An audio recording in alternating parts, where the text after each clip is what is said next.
To live in Scotland is tough.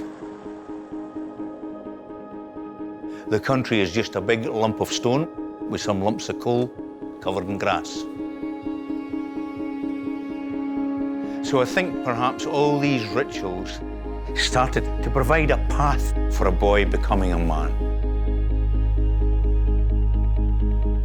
This is the first Highland Games I've ever been to, the proper one, and obviously being in Scotland, I was blown away by everything that was going on with the heavy stone throw, the sprint races, the weight over the high bar, the hammer throw.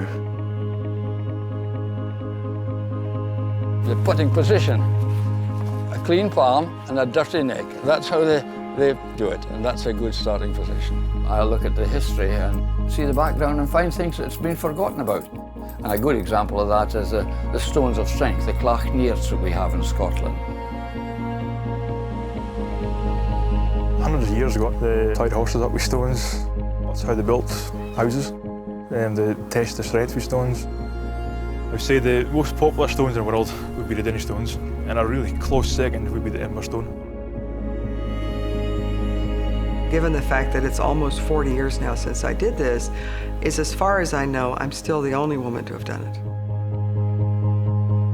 It varies, and obviously cultures change, and we have probably lost a lot of the traditional gifts our fathers gave us. Dinnie stone was named after a very famous man in Scotland who basically brought the stone culture back that was actually slipping away. It's the myth and the stories and the history around people like Donald Dinnie and the stones, and people that talk about all of the different stones and who lifted them, who didn't lift them, how they lifted them. They're just rocks to anybody else walking past. But if you know, you know. If you know the history, you know the stories, that's what makes it awesome.